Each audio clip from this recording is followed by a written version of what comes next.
काटेको याद हुन्छ अब यसरी तानेको मात्रै हुन्छ। अब यसले छ नि हामीले यो दुईटा हातले यसरी तान्ने कि यसरी तान्ने कि तपाईँले यसरी समात्नु पर्ने हुन्छ। कसरी समात्नु हुन्छ त्यसरी समात्नु होला। यसरी गऱ्यो भने तपाईँले ट्याक्क यहाँ लिने अनि यसलाई यहाँ समात्नु पर्यो। यो विन्चलाई यति गरेर तपाईँले यो चिप्ल्यो भने टक्क यहाँ लिने अनि यसले यहाँ हात हाल्ने तपाईँले ट्याक्क हुन्छ। यो हात हाल्ने यो हात हालिसकेपछि यसले ट्याक्क समातेर यहाँबाट यस्तो गरेर अब के गर्ने तपाईँले भन्दाखेरि यसरी काट्ने हो कि नकाट्ने हो। यो हामीले सुरुमै काटिदियो भने तपाईँले सजिलो हुन्छ। यो काटेन भने चाहिँ यहाँ टक्क छिनाउने अनि तान्ने केही फरक परेन, तपाईँले सजिलो हुन्छ। एकपट्टिको तान्ने यसरी यति भयो। अब फेरि यसले यताबाट यसले समात्नु, फेरि यसलाई होल्ड गर्ने एक हातले अनि ट्याक्क भित्र लगाएर तान्ने यसरी। यो तान्दाखेरि यता आएन भने यताबाट पनि फिङ्गर छिराउनु, अम्लो छिर्यो। अब यसले गर्ने अनि तान्ने फेरि यसरी हुन्छ। अब यो भयो, भएपछि यसरी तान्ने। अब यता फर्काउने थोरै फर्काइसकेपछि यो सर्टै आउँछ। आयो तलसम्म आयो होइन। तलसम्म आएपछि बोसोक छेउमा यस्तो गर्ने अनि यो आउनलाई चाहिँ लक गर्नु पर्यो यसरी। यहाँ हेर्नु ल, यसरी समात्ने या तपाईँले यसरी समातेर यसरी लक गर्नु पर्यो। यो लक गर्दै बिस्तारै तान्यो भने यो चुट्छ। यसले चाहिँ सर्टै झट्ट तान्नु पर्यो। बिस्तारै तानेर यो चुट्यो भने त यो मिलेन नि त होइन। त्यस्तो गरेर सर्ट तान्यो। आयो अब फेरि यसलाई पनि सेम गर्नुहुन्छ तपाईँले। तान्ने थोरै यहाँसम्म लगेपछि यसलाई लक गर्ने यसरी हुन्छ अनि यसरी तान्ने। स्किनलेस भयो, सिद्धियो अब तपाईँले।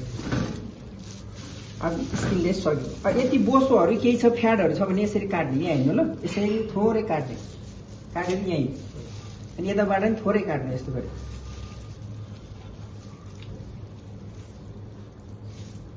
काटे सिद्धियो। अब तपाईँ चिकन निट एन्ड क्लिन भयो। सकेसम्म तपाईँले यो सक्यो भने यो काट्ने, यो तपाईँले सकेन भने नकाट्ने, केही फरक पर्दैन है। यसरी राख्ने। अब तपाईँले यो क्लिन भयो। अब तपाईँले फर्स्टमा अघि नै भनेको छ हामीले लेग छुट्याउनु कि यो ब्रेस्ट छुट्याउने भन्ने चिज हुन्छ। अब तपाईँ के छुट्याउने? ब्रेस्ट छुट्यायो भने यसरी राख्ने। यहाँ हेर्नु ल, यो बोसोहरू यो यतिसम्म काट्नलाई हामीले तपाईँको अर्को टेप ल्याउने केही फरक परेन। यो अब यहाँबाट अब यहाँ जोड्ने हुन्छ नि हाम्रो यहाँ यो जोड्दिमै काट्नु पर्ने हुन्छ। यताउति काट्यो भने चाहिँ यसरी तान्दाखेरि आउँदैन तपाईँको। पहिला यहाँ हेर्नु ल, थोरै यताबाट ट्याक्क काट्ने यसरी। यहाँ जोड्ने छ। अब तपाईँले थोरै यता नि काट्नु होला। काट्यो, काटिसकेपछि यसलाई यहाँ लक गर्ने। यहाँ हेर्नु त लक गर्ने हुन्छ। अनि हड्डीको दुईटी यस्तो हुन्छ अनि सर्ट गर्ने यसरी तान्ने। यो तपाईँ के भयो त ब्रेस्ट एउटा। त्यसपछि यताबाट काट्दाखेरि पनि सेम यहाँ काट्ने, त्यसको जोड्ने पनि काट्ने, थोरै यस्तो गर्ने अनि यहाँ समाते फेरि यसरी तान्ने। भयो। अनि त्यसपछि यसले मर्काइदिने यसरी सिद्धियो। अब हामीले सुप्रिम चिकन भनेको याद छ? सुप्रिम भनेको ब्रेस्ट पार्टभित्र अर्को सानो 2 इन्चको लामो हुन्छ भनेको थियो नि। यसले निकाल्दाखेरि चाहिँ तपाईँले यसरी समात्ने अनि यहाँ ट्याक्क। अब हड्डीले नकाट्ने है, मासुले मात्रै काट्ने अनि यसरी तानेर निकाल्ने। यो तपाईँ के भयो त सुप्रिम चिकन। अब दुई थरी नै हुन्छ। तपाईँले यताबाट नि काट्दाखेरि यस्तो गर्नु, नाइफले टक्क यसरी लिने अनि फेरि यहाँ हात दिनुहोस् अनि यो थोरै काट्नुहोस् अनि यसरी तान्दाखेरि यो पनि आउँछ तपाईँको सुप्रिम। यो पल्टिसकेपछि यो यसरी राख्ने। सबैको राइट होइन भने चल्दैन। यो गर्ने ट्याक्क यहाँ थोरै काट्ने, यसरी काट्ने अनि यहाँ समातेर यसरी तान्ने। तपाईँ यो तपाईँको भयो लेग।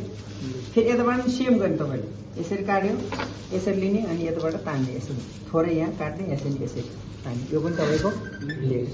अब यो काम छैन यहाँ त्यहाँ देखाउने हो। यसलाई जहाँ स्किनलेस गरेको छ, थाला हालेको छ त्यसमा हालेर राख्ने। यस्तै हुन्छ तपाईँहरू थालाहरू। दुईवटा थाला हुन्छ, यो एउटा हुन्छ। ल अब हामीले पहिलो बुझ्नु तपाईँको लेग चिकन पनि रेडी भयो। लेग चिकन पनि रेडी, सुप्रिम अलरेडी रेडी हुँदैछ। अब त्यसपछि हामीले के चाहियो? यसरी ट्याक्क एउटा लिने, काट्दै यसरी काट्ने। यो तपाईँ के भयो त विन्स। यो के भयो? Breast piece. फेरि अर्कोले फेरि काट्ने। तपाईँले ट्याक्क काट्ने। यो विन्सले यहीँ राख्न पनि पाइयो, अरू ठाउँ राख्न पनि पाइयो। अब तपाईँले चाहिन्छ के चाहिन्छ त? ब्रेस्टबाट के निकाल्ने? ल पहिला यहाँ हेर्नु, अब हामीले यहाँबाट यो चिकन कार्ड त अहिले नै ध्यान दिनु होला, यो कुनै पनि चिकन कार्ड तपाईँले 2 इन्चबाट यसरी राख्ने, नाप त्यतिखेर चाहिँ नाप्ने होइन, यतिको ल्याएर राख्ने। यो बिचमा गरेर राख्यो भने तपाईँले काट्नाले अप्ठ्यारो हुन्छ। ट्याक्क यहाँ राख्ने, यो 8 इन्च पछाडि भनेको छ, 4 इन्च भित्र छ, यसरी पहिले यहाँ हेर्नु, नाइफले यसरी माथि लाने अनि तल ल्याउने, यसरी माथि लगेर तल ल्याउने। यो तपाईँ के भयो त स्लाइस, यसरी 2 पिस या 3 पिस काटेर यतिको टाढामा राख, स्लाइस भयो। स्लाइस पछि के छ फेरि हाम्रो हात यस्तो हुन्छ है, फेरि माथि लग्यो फेरि तलतिर आयो, फेरि माथि लग्यो फेरि तलतिर आयो होइन त।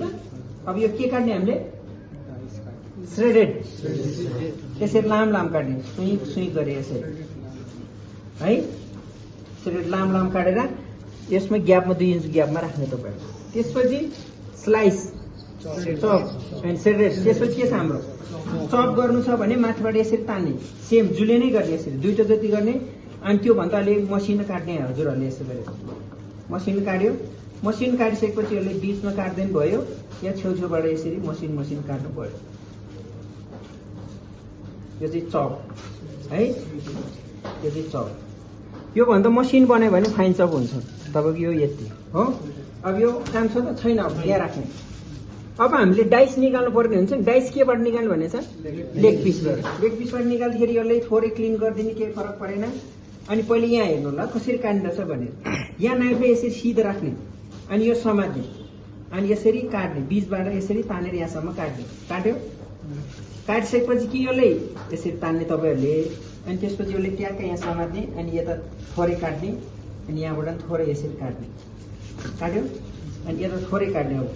अनि त्यसपछि यसले नाइफले उल्टो गरेर यहाँ हान्ने, थोरै हान्ने, भाँच्यो, यसले ट्याक्क यसरी तान्ने, तानिसकेपछि यो भागलाई काट्ने यसरी। यहाँ पहिले हेर्नु ल, अनि फेरि तपाईँले यसरी काटेर फाल्ने होइन, यसले यस्तो हुन्छ, यसले समातेर काट्ने। काट्यो, काटिसकेपछि तपाईँले अब यसले पुरै बोल्डलेस गर्नु पर्यो, यहाँ मासु छ यता छ, केही फरक परेन। यसले ट्याक्क राख्ने, अनि यसरी यहाँ यसको कुरकुरे हड्डीहरू हुन्छ, यसरी काटेर यहाँ राख्ने। यो तपाईँ के भयो अब लेग बोल्डनेस भयो भर्खर, डाइस होइन, लेग बोल्डनेस। अब डाइस काट्दा तपाईँले यस्तो गरेर काटेर फाल्ने होइन, पहिले समात्नु। यो 3टा फिङ्गरले जहिले पनि यो 3टा फिङ्गरले समात्नु पर्यो। यो भरि कति मासु हुन्छ 8 देखि 10 ग्राम त्यति नै काट्ने तपाईँले, ट्याक्क समातेर, बुझ्नुभयो। फेरि यताबाट नि यति, फेरि यताबाट नि यति काट्ने, यो तपाईँको डाइस। अब यसरी राख्नु तपाईँले, यसरी राखिसकेपछि यसले यता राख्नु पर्यो। त्यसपछि अब नाम भन्दै जानु पर्यो, सिरियल वाइज राख्नु। काटिसकेपछि त्यसपछि थ्याङ्क यू भन्नु।